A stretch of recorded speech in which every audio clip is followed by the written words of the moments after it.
ఎన్ని పిజ్జాస్ ఎన్ని బర్గర్స్ వచ్చినా మన ఇండియన్ ఫుడ్ స్నాక్స్ రెసిపీస్ లో పచ్చి ఉల్లిపాయ ముక్కలు వేసుకొని బజ్జీలు తింటుంటే ఆ ఫీలింగే వేరు కదా. పిల్లలైనా పెద్దలైనా, వెజిటేరియన్స్ అయినా నాన్ వెజిటేరియన్స్ అయినా, హెల్త్ కోసమైనా టేస్ట్ కోసమైనా, సండే అయినా మండే అయినా, కర్రీస్ అయినా వేపుళ్ళైనా, చుట్టాలు వచ్చినప్పుడైనా, మనం ఎంజాయ్ చేయాలనుకున్నప్పుడైనా గుర్తొచ్చేది ఏదైనా ఉంది అని అంటే అది ఎగ్నే కదా. ఏమంటారు? పిల్లలు స్కూల్ నుండి వచ్చేసరికి, పెద్దవాళ్ళు ఆఫీస్ నుండి వచ్చేసరికి ప్లేట్ చూడగానే దేశముద్రు మూవీలో కోవై సర్లా అంటారు కదా.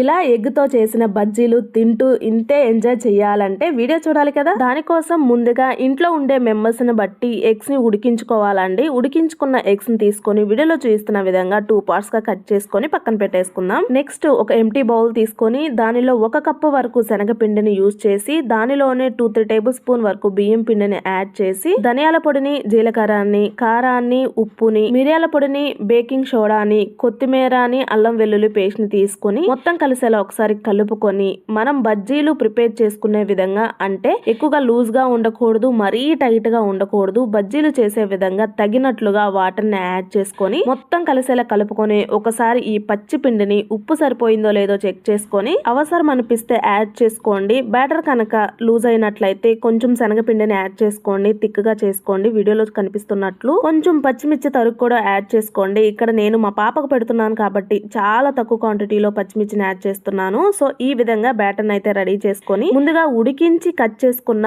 ఎగ్ ముక్కల్ని ఒక్కొక్కటిగా తీసుకొని దీనిలో ముంచి మరీ వేడిగా కాకుండా మీడియం వేడిగా ఉన్న ఆయిల్ లో యాడ్ చేసుకొని మంటని పూర్తిగా లో ఫ్లేమ్ లోకి టర్న్ చేసుకొని ఈ ఎగ్ ని మాత్రం సెకండ్ వైపు టర్న్ చేసుకొని 2 సైడ్స్ మంచి గోల్డెన్ బ్రౌన్ కలర్ వచ్చేంత వరకు వేయించుకొని ఇంకా ఆయిల్ లో నుండి తీసేయాలండి. సో ఈ ఎగ్ బజ్జీలు ప్రిపేర్ చేసుకోవడం కోసం మనం మెయిన్ గా గుర్తుంచుకోవాల్సిన బ్యాటర్ అనేది లూజ్ గా ఉండకూడదు, టైట్ గా ఉండకూడదు. ఆయిల్ కూడా ఓవర్ హీట్ లో ఉన్నట్లయితే వెంటనే బజ్జీ కలర్ అనేది వచ్చేస్తుంది. లోపల ఉడికించిన ఎగ్ అయినప్పటికీ శనగపిండి లేయర్ అనేది బయట సైడ్ మాడిపోయినట్టు వస్తుంది, లోపల మాత్రం పచ్చిగా ఉంటుందండి. అలాగే ఆయిల్ హీట్ లో లేకుండా బజ్జీని వేసినట్లయితే శనగపిండి లేయర్ మొత్తం సపరేట్ అయిపోతుంది. సో ఆయిల్ అనేది హీట్ లో ఉండాలి, ఓవర్ హీట్ లో ఉండకూడదు. మంటని పూర్తిగా లో ఫ్లేమ్ లోనే టర్న్ చేసి ఉంచాలి, ఆయిల్ కాగకుండా వేయకూడదు. సో ఇదేనండి మీరు గుర్తుంచుకోవాల్సింది. సో పర్ఫెక్ట్ బజ్జీలు అయితే ఇలా చేసినట్లయితే ఎగ్జాక్ట్ టెక్స్చర్ తో టేస్ట్ తో వస్తుంది. సో ఈ విధంగా చేసిన